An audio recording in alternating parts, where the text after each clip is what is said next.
Bien, buenas tardes. Voy a ser breve y rápido, intentaré.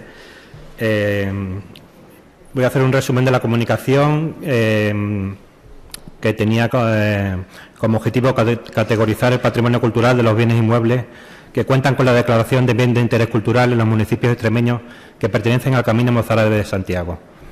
El área de influencia del Camino Mozárabe en Extremadura cuenta con numerosos y variados recursos turísticos, tanto del medio natural como del patrimonio cultural, muchos de ellos aún no conocidos suficientemente. La puesta en valor del inventario de recursos culturales supone un gran potencial de cara a la atracción de peregrinos y turistas, generación de empleo, incremento de las rentas locales, recuperación de espacios degradados y rehabilitación del patrimonio edificado. El patrimonio cultural de Extremadura posee una serie de características y excepcionales que lo configuran como un importante motor e instrumento para el desarrollo de la región, fundamentalmente por su vinculación a otros sectores económicos de gran relevancia como es el turismo. Los bienes de interés cultural conforman la categoría de protección patrimonial más elevada del patrimonio histórico español.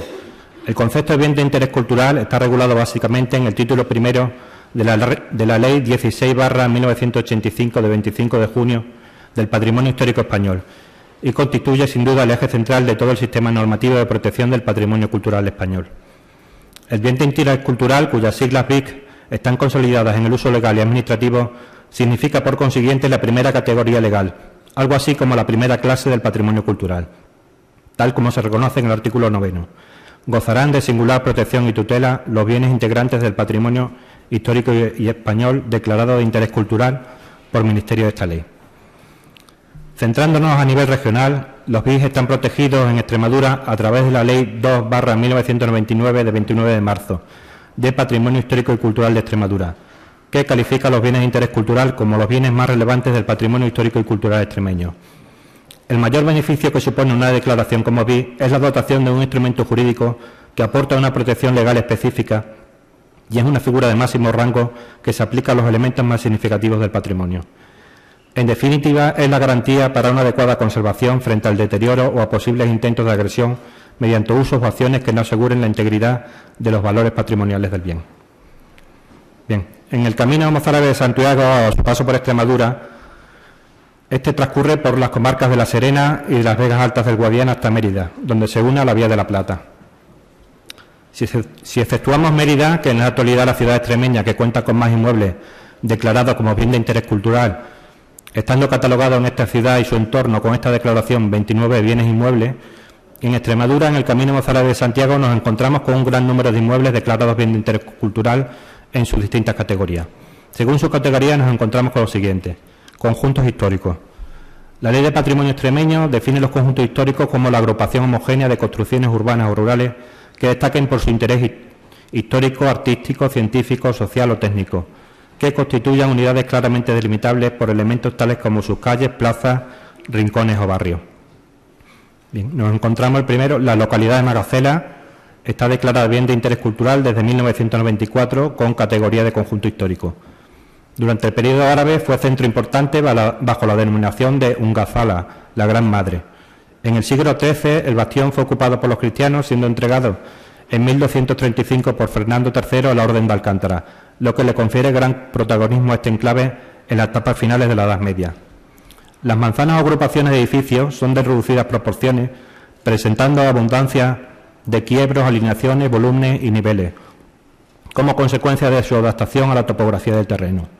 Numerosas casonas y palacios del siglo XV y XVI, con bellas portadas graníticas, se alinean junto a las creaciones de los siglos XVII y XVIII, dando lugar a un conjunto plástico histórico del más destacado interés. Sitios históricos. Otra categoría definida por la Ley de Patrimonio Extremeño es la de sitios históricos, que se definen como el lugar o paraje natural donde se produce una agrupación de bienes inmuebles que forman parte de una unidad coherente por razones históricas, culturales o de la naturaleza, vinculados a acontecimientos, recuerdos del pasado o manifestaciones populares de las raíces culturales de una comunidad que posean valores históricos o técnicos. La localidad de Medellín ha sido encuadrada recientemente, en agosto de 2013, como bien de interés cultural en la categoría de sitio histórico, para el reconocimiento y protección de este elemento del patrimonio cultural extremeño, en base a que el enclave de Medellín atesora importantes vestigios arqueológicos, inmuebles y monumentos de gran valor artístico, y al mismo tiempo ha sido escenario donde se han desarrollado numerosas y trascendentales acontecimientos históricos que han tenido lugar en dicha población y su entorno. Su importancia viene marcada en gran parte por la magnífica localización estratégica de la que disfruta. Son de singular interés patrimonial dentro de la delimitación del sitio histórico y de su entorno los siguientes elementos: castillo medieval, iglesia de Santa María del Castillo, teatro romano, murallas, iglesia de San Martín, puente de Felipe IV, puente romano, molino hidráulico, trinchera de la Guerra Civil, poblado orientalizante, plaza de Hernán Cortés, iglesia de Santa Cecilia, convento de las Concepcionistas, convento de San Agustín, convento de San Francisco y necrópolis orientalizante. Monumentos. La Ley de Patrimonio extremeño define a los monumentos como el edificio y estructura de relevante interés histórico, artístico, etnológico, científico, social o técnico. Dentro de la arquitectura religiosa encontramos los siguientes monumentos: la ermita Nuestra Señora de Piedra Escrita de Campanario, que está situada a 7 kilómetros de la localidad, aislada en plena naturaleza. El templo, debido a sus características artísticas y valor cultural, fue declarado bien de interés cultural en el año 1994. La iglesia parroquial de Santiago Don Benito, que constituye una de las construcciones más destacadas en Extremadura, tanto en lo que se refiere a sus grandes proporciones como en lo concerniente a su monumental ejecución. Fue declarada bien de interés cultural por la Junta de Extremadura en 1995. Se data su inicio en la década central del XVI, acabándose en el primer cuarto del siglo XVII. Pertenece al periodo y estilo gótico renacentista en su interior y barroco herreriano en el exterior. Las trazas iniciales se atribuyen a Sancho Cabrera y haciéndose cargo posteriormente el maestro mayor del obispado de Plasencia, Rodrigo Gilón Tañón. La iglesia de San Martín de Medellín, además de estar incluida dentro de la delimitación de sitio histórico de Medellín, está incoada como monumento desde 1991. En el interior del templo se conserva la pila de agua bautismal de granito que, según la fuente, se utilizó para bautizar al famoso hijo de esta villa, Hernán Cortés, conquistador de México. La iglesia parroquial de Santa Amalia, que está incoada como monumento desde 1990 por la Junta de Extremadura. Se trata de una obra de modestas proporciones y sencilla resolución formal. Es la última iglesia construida en la provincia de Badajoz siguiendo los cánones de la arquitectura clásica tradicional, dando servicio a la población a partir de 1828.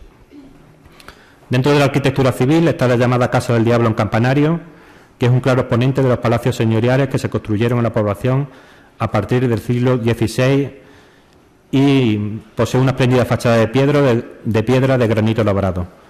Su modelo original se ha visto profundamente transformado por obras recientes, a pesar de estar incoada como monumento histórico-artístico desde 1982. Castillos. Se consideran declarados bienes de interés cultural por la Ley de Patrimonio extremeña los castillos y los elementos de la arquitectura militar de Extremadura, cualquiera que sea su estado. El castillo de Magacela era uno de los emplazamientos musulmanes más importantes de La Serena, siendo en tiempos de ocupación almohade cuando la plaza adquiere cierta relevancia, construyéndose en esta época la mayoría de los elementos defensivos que nos han llegado del castillo. El castillo de Medellín ocupa la cima del Cerro de Medellín y es el resultado de los continuos añadidos y reformas constructivas que se han ido realizando a lo largo de la historia, motivado en su mayoría por acrecentar el carácter defensivo de este estratégico asentamiento. Las fuentes escritas musulmanas ya en el siglo X hablan de un castillo en este emplazamiento. Tras la Reconquista se sabe que sufrió importantes modificaciones estructurales. Las cruces de término. Las cruces de término, a partir de la Ley 16/85 de Patrimonio Histórico Español, pasan a ostentar la categoría de bien de interés cultural, máxima figura en materia de protección patrimonial. Podríamos definir una cruz de término como aquel hito construido generalmente en piedra y forja como muestra de piedad por parte del pueblo y para su fomento entre los viajantes y peregrinos. Su ubicación era generalmente estratégica, se situaba en la entrada de las villas, en caminos, encrucijadas, promontorios y en muchas ocasiones asociadas a algún inmueble religioso. Las cruces de término surgen en Extremadura y Andalucía en la Baja Edad Media, una vez la conquista cristiana del antiguo Al-Ándalus se encuentra asentada y consolidada. Tras la recuperación de los territorios, las políticas tenían como objetivo cristianizar y castellanizar el mismo, y qué mejor que utilizar el símbolo de la cruz como elemento identificativo del nuevo poder, representado en el Estado y la Iglesia. La Edad Moderna es el periodo histórico de esplendor de las cruces de término y homulladeros en tierras andaluzas y extremeñas, arropadas sin duda por las nuevas directrices surgidas a raíz del Concilio de Trento, que, convocado para hacer frente a la expansión del protestantismo en Europa, tuvo especial trascendencia en lo que a religiosidad popular y sus formas de expresión se refiere.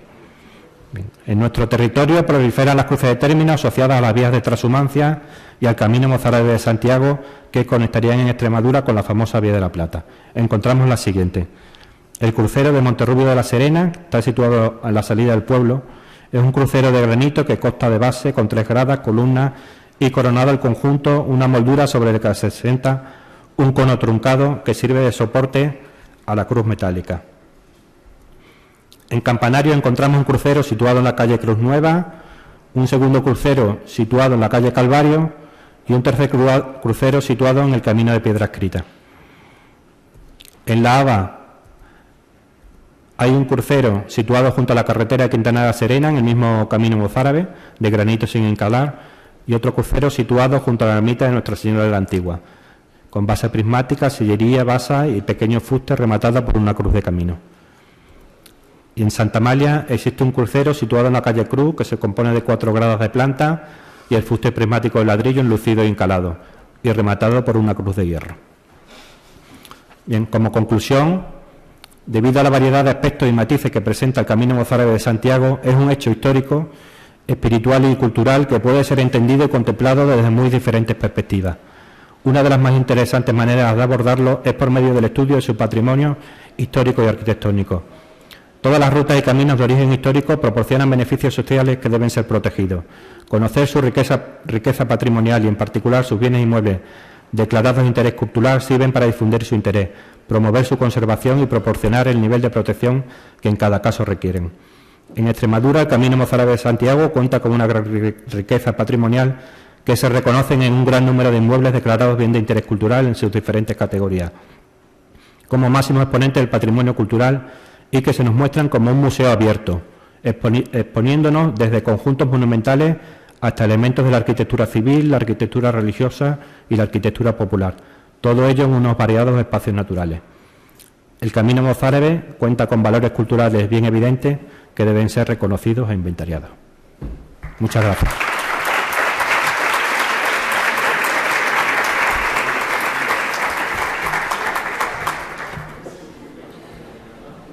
Muchas gracias, Juan. Pasamos la palabra a don Antonio Bonilla, que nos presenta una comunicación titulada El mozarabismo en Málaga, historia y turismo.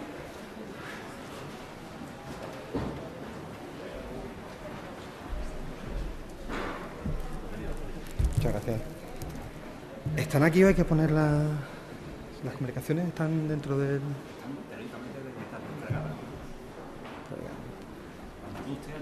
Aquí, sí.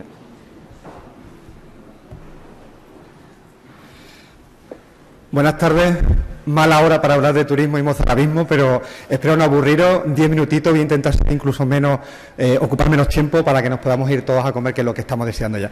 Bueno, hablar de historia en Málaga es un problema, porque siempre que se habla de Málaga uno piensa en playa, costa, diversión, discoteca, pero aparte de eso tenemos muchas cosas más. Tenemos la provincia, una de las provincias más montañosas de España, con toda la gran cadena de las sierras penibéticas cruzándonos de este a oeste, y por supuesto tenemos mucho patrimonio. Esto va bien. Hablando de mozarabismo, vamos a empezar desde el principio, desde cuando llegan los árabes. Sabéis que es 711, no voy a descubrir nada nuevo. La ocupación, dominación, como queráis llamarlo, porque sabéis que los historiadores hablan de esto de muchas maneras, fue muy rápida. Los que estaban aquí no tenían muchas ganas de pelearse con los que venían, lo asumieron rápido y rápidamente asumieron la nueva cultura y las nuevas formas administrativas. De hecho, los mismos cristianos se mantenían allí y se llamaban los arabizados, que era el nombre mustarib, que luego dio lugar a la palabra mozárabe, ¿no? En la provincia, como decía, tenemos bastante patrimonio ligado a esta época, tenemos hasta 40 elementos patrimoniales, digamos, datados, ¿no?, de esta época, 40 elementos patrimoniales visitables. Quiero decir, hay mucho más que a lo mejor está en la provincia, pero sin embargo no lo hemos considerado, puesto que son elementos que a lo mejor pues necesitan unas intervenciones mucho más importantes para poder llegar hasta ellos. Antes la compañera que hablaba, creo que era profesora de Córdoba, ¿no?, historiador del arte decía que los elementos tienen que estar adecuados para recibir a los visitantes. Evidente que si tú vas a ver un castillo y al final lo que ves son 4 piedras mal puestas, te cuesta la misma vida llegar, al final no vas a ver arte, vas a ver un problema, ¿no? Eso no es lo que queríamos conseguir con esta historia. Aquí tenéis 4 elementos importantes, no sé si se ven bien, de nuestra provincia, son 4 solamente, ¿eh? Estáis viendo el castillo de Álora, la ermita de Bobastro en Ardales, la Alcazaba de Antequera y el castillo Mezquita de Archidona. Curiosamente, la Mezquita de Archidona, que hoy es ermita, es la única mezquita del siglo IX-X que se conserva en pie en la provincia de Málaga y además se conserva prácticamente tal como estaba en esa época, con una ampliación posterior para convertirla en ermita. Como decía, provincia importante, puesto que rápidamente fue arabizada, y provincia que en aquel momento estaba dividida en 2 coras que eran las coras de Raya, con la capital en Málaga. Curiosamente, ya en aquellos años se hablaba de los vinos de Raya, que luego fueron los vinos de Málaga, y Tacorunna, con capital en Ronda, ¿vale? Bueno, pues de esta época, ciudades importantes que eran Málaga, Sujail, de hecho sigue existiendo el castillo de Sujail en Fuengirola, para los que hayáis ido allí, sobre todo los cordobeses, que os gusta mucho aquella zona, lo conoceréis, Valil, que era Vélez Málaga, Antaquira o Cártama. Era una zona, como decía, muy poblada y además muy rica. Como decía aquí también lo de la palabra mustarí. Los mozárabes, que además estaban protegidos, igual que los judíos, con el estatus legal de dimíes, como sabréis, tenían un problema, y es que tenían muchos más impuestos que la población, digamos, árabe real, ¿vale? Y sobre todo que se les permitía mantener su religión, pero no hacer proselitismo de ella. Por eso lo que hacían era inventarse una nueva fórmula de construir sus iglesias, y lo que hicieron fue excavarlas. Y de estas iglesias que se excavaron, quedan 9 todavía en la provincia de Málaga, algunas de ellas con usos absolutamente que no tienen nada que ver con lo que se concibieron en su momento. Hay una carpintería en Coín, o el de Archidona, por ejemplo, que es ahora mismo un restaurante, por cierto, un restaurante muy bueno, así que si vais a Archidona podéis comer en un restaurante que tiene más de 1000 años de antigüedad, con lo que tiene su aquel, ¿no? Y algunas que sí que mantienen su estatus religioso, como las de Ronda o la de Cártama. En Villanueva de Algaida tenemos otra curiosa, porque si bien no ha mantenido su uso religioso, sí que está justo al lado de un convento franciscano del siglo XVI, un convento con un porte absolutamente monumental, aunque lo que quedan son restos, y curiosamente parece, según algunos historiadores, una parte superior en la que parece que hay unos restos calcolíticos, 2000 años antes de Jesucristo, con lo que estaríamos hablando de un enclave que durante más de 4000 años ha tenido uso religioso o vinculado al más allá. Con lo que un paseo por esta zona, como veis, está llevando a un paseo por la historia desde la más antigua, desde el Paleolítico prácticamente. Elemento importante dentro de todo esto, la revuelta Hasuni. La revuelta Hasuni, que curiosamente ha pasado muy desapercibida, ha sido un elemento prácticamente borrado por los grandes historiadores, pero que tuvo una gran repercusión. Durante más de 50 años, aproximadamente unos 50 años, un hombre, Omar Ben Hassun, montó una revuelta con capital en Bobastro, esa iglesia que os ponía antes, una capital que desapareció y se eliminó del mapa, y fue capaz de dominar, a través de acuerdos, de historias, de conciertos con otros señores, desde Algeciras hasta Adra, llegó a dominar Sevilla, llegó a dominar Jaén, y tuvo a las puertas de Córdoba la última batalla, que acabó con toda su revuelta, pero que si hubiera ganado esa batalla, tal vez todo hubiera cambiado. El emir no hubiera sido Abderramán III, que luego fue califa, sino que habría sido Omar Ben Hassun, y por supuesto habría cambiado toda la historia. Este hombre, que algunos dicen que lo que pretendía era devolver el cristianismo, devolver un poco el estatus de los cristianos a su origen, y de hecho algunos lo ven como el primer Pelayo, nada tiene que ver con la realidad, no fue un visigodo que quisiera acabar con los moros. De hecho, aunque él se convirtió al cristianismo, acabó siendo otra vez moro, aunque, por ejemplo, sí tiene una hija, que es Sartangentea, que fue martirizada en Córdoba y que sigue siendo, que está en los altares como santa, ¿no? Pero no tiene nada que ver con eso. El caso es que ligado a este personaje existe una gran cantidad de elementos patrimoniales, no solamente en la provincia de Málaga, sino en toda esa franja central de Andalucía que os estaba comentando, de castillos que se construyeron para hacer defensa tanto de los, digamos, del Emirato cordobés frente a las fitnas hasuní, como de los hasuníes frente al Emirato cordobés. lugares, por ejemplo, como Cuevas de San Marcos, una población dentro de nuestra comarca que surge y nace como elemento defensivo, pero también ocurre en Jaén, también ocurre en Cádiz, ¿no? Ciudades o pueblos que nacen con ese fin. Como decía, esa capital, ese núcleo está en Ardales, allí se llegó a llevar hasta el obispado que estaba en Ronda, se lo lleva allí, y ahí tenemos una vinculación patrimonial estupenda. Además, fijaros que os voy a enseñar un poco ahora lo que es... Vamos a ir pasando rápido porque total, tenemos poco tiempo. Ahí veis el mapa de la ruta, una ruta que hemos hecho vinculada a todos los elementos patrimoniales de Omar Benjasú, y si os dais cuenta, cruza toda esa franja montañosa que os decía, con lo que paseando por esos lugares, los 7 puntos que hemos incluido en esa ruta de Omar Benjasú, se pueden recorrer 5 parques naturales de una belleza espectacular, puntos que están hasta 1.600 metros de altitud, en fin. ¿Qué os puedo decir? Está, por ejemplo, la Sierra de las Nieves con el Pinsapo, un elemento casi arqueológico dentro de la botánica, ¿no? Y, como os decía, al final el mozarabismo ha sido un elemento que nosotros, los grupos de desarrollo de Málaga, lo hemos considerado como algo importante para recuperar, para dotar a la provincia de un elemento cultural complementario a lo que es el sol y playa, y ahí hemos trabajado 2 aspectos. Como decía, esa ruta donde se han puesto 7 elementos, son 7 comarcas y por lo tanto 1 por comarca, todos ellos visitables. ¿Vale? No sé si lo tengo por aquí. Bueno, y en cada uno de ellos lo que se ha hecho ha sido poner una identificación de cada uno de estos elementos. Son castillos, ermitas, como decía, mezquitas, en los que además vais a encontrar información sobre un elemento social, cultural, militar de la época, ¿no? Cada uno de ellos una información diferente. Y, por supuesto, evidentemente, el otro gran elemento vinculado al mozárabe que hemos trabajado en los grupos de desarrollo de la provincia de Málaga ha sido el Camino Mozárabe, un proyecto que ha liderado, como sabéis, La Serena, pero en el que nos volcamos desde el primer momento pensando en que podía ser también un complemento de esa ruta que habéis visto, que era transversal, de manera que esta fuera haciendo una cruz, de manera que con estos 2 caminos, tanto la ruta de Omar Benjasú como el camino mozárabe, realmente se pudiera hacer un gran itinerario por toda la provincia de Málaga, recorriendo lugares que han tenido alguna vinculación con este mundo cultural.